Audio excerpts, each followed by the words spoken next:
ഇറാന്റെ പ്രധാനപ്പെട്ട ആവശ്യം പാകിസ്ഥാന് ഇറാനെ അമേരിക്കയെ ധരിപ്പിച്ചിരിക്കുന്നതും ആണവ നാവിക ഉപരോധം പിൻവലിക്കണമെന്നാണ്. പക്ഷേ ഇപ്പോൾ പുറത്തുവരുന്ന ദൃശ്യങ്ങൾ അനുസരിച്ച്, പുതിയ വീഡിയോ അനുസരിച്ച് നാവിക ഉപരോധം അമേരിക്ക തുടരുന്നു എന്ന് തന്നെയാണ്. സെൻട്രൽ കമാൻഡാണ് ഈ ദൃശ്യങ്ങൾ പുറത്തുവിട്ടത്. ഇതിൽ 27 കപ്പലുകളെ ഇതിനകം തിരിച്ചുവിട്ടു എന്നാണ് സെൻട്രൽ കമാൻഡ് പറയുന്നത്. നമുക്ക് ആ ദൃശ്യങ്ങളിലേക്ക് ഒന്ന് പോകാം. A visit and search in accordance with international law. If you attempt to run the blockade, we will compel compliance with force. Over. ഇതാണ് ഇപ്പോൾ സംഭവിച്ചുകൊണ്ടിരിക്കുന്ന ഹോർമുസിൽ എന്നുള്ളതാണ്. ഹോർമുസിൽ ഇറാനിലേക്ക് വരുന്നതും ഇറാനിൽ നിന്ന് തിരിച്ച് പുറപ്പെടുന്നതുമായ കപ്പലുകളെ പൂർണ്ണമായും അമേരിക്ക തടയുന്ന പശ്ചാത്തലമുണ്ട്. ഇതനുസരിച്ചാണ് 27 എന്ന കണക്കിലേക്ക് കാര്യങ്ങൾ എത്തിച്ചിരിക്കുന്നത്. അജയ്, ഇപ്പോൾ ഈ ഉപരോധം ഒരിക്കലും പിൻവലിക്കില്ല. ഹോർമുസിൽ വലിയ തോതിലുള്ള അമേരിക്കയുടെ സേനാ സാന്നിധ്യമുണ്ട്. വെടിവെക്കുമെന്നും ഒക്കെ പറഞ്ഞ മുന്നറിയിപ്പുണ്ട്. ഇതിന്റെ ഭാഗമായാണ് ഇന്നലെ ഇറാന്റെ ഒരു കപ്പൽ പിടിച്ചെടുക്കുകയും മറ്റും ചെയ്തത്. അതിനെക്കുറിച്ച് എന്തെങ്കിലും പുതിയ വിവരങ്ങളുണ്ടോ? ഈ കപ്പലിലും ജീവനക്കാരും കുടുംബാംഗങ്ങളും ഒക്കെ ഉണ്ട് എന്നാണ് ഇറാൻ പറയുന്നത്. അത് തിരിച്ച് പിടിക്കാനുള്ള ശ്രമങ്ങൾ ഇറാന്റെ ഭാഗത്തുനിന്നുണ്ട്. തിരിച്ചടി ഉണ്ടാകുമെന്നും ഇറാൻ വ്യക്തമാക്കുന്നുണ്ട്. ഇതടക്കം നിരവധി കപ്പലുകളെ ഇപ്പോഴും ഉപരോധിച്ചുകൊണ്ടിരിക്കുകയാണ് അമേരിക്ക.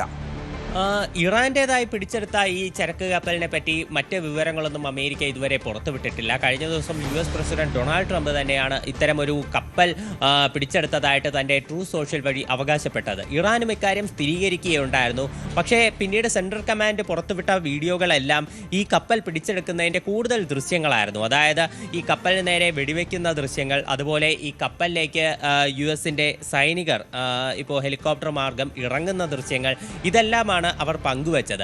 ഇതിൽ ഈ ഇറാനിയൻ കപ്പലിൻ്റെ നിരവധി കണ്ടെയ്നറുകളും അതുപോലെ തന്നെ കപ്പലിൻ്റെ ഉൾവശവും എല്ലാം അവർ പുറത്തുവിട്ട മറ്റ് ദൃശ്യങ്ങൾ കാണാം. പിന്നീട് അമേരിക്ക പുറത്തുവിട്ട മറ്റൊരു ദൃശ്യമാണ് ഇപ്പോൾ നിലവിൽ സ്ക്രീനിൽ കാണുന്നത്. അതായത് അവർ കപ്പലുകളെ തടയുന്ന ദൃശ്യങ്ങൾ.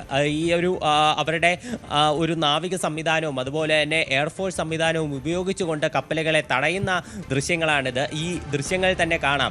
ഈ ഹെലികോപ്റ്ററിൽ ഇരുന്നു കൊണ്ട് ഒരു മെഷീൻ ഗണ്ണ് കപ്പലിന് നേരെ ചൂണ്ടിക്കൊണ്ട് അതിന് നിർദ്ദേശം കൊടുക്കുകയാണ്. ഇവിടെ US ഉപരോധമുള്ളതാണ്, ഈ ഹോർമുസ് കടക്കാൻ ശ്രമിക്കരുത് എന്നുള്ള നിർദ്ദേശം കൊടുക്കുന്നത് കാണാം. കഴിഞ്ഞ ദിവസം ട്രംപ് ട്രൂ സോഷ്യൽ വഴി വ്യക്തമാക്കിയത് ഇറാനിയൻ ചരക്ക് കപ്പലിനും ഇത്തരം ഒരു നിർദ്ദേശം കൊടുത്തിരുന്നു. പക്ഷേ ഈ നിർദ്ദേശത്തെ അവഗണിച്ചുകൊണ്ട് അവർ ഗൾഫ് ഓഫ് ഒമാൻ വഴി ഹോർമുസ് കടക്കാൻ ശ്രമിച്ചപ്പോഴാണ് തങ്ങൾ അതിനെ വെടിവെച്ച് എഞ്ചിൻ റൂം ഉൾപ്പെടെ തകർത്ത് അത് പിടിച്ചെടുത്തതെന്നാണ് ട്രംപ് അവകാശപ്പെടുന്നത്. എന്തായാലും ഇത്തരത്തിൽ പുതിയ ഈ ഹോർമുസിലെ ഉപരോധത്തിനെ സംബന്ധിച്ചുള്ള കൂടുതൽ വിശദാംശങ്ങളാണ് അമേരിക്ക പുറത്തുവിടുന്നത്.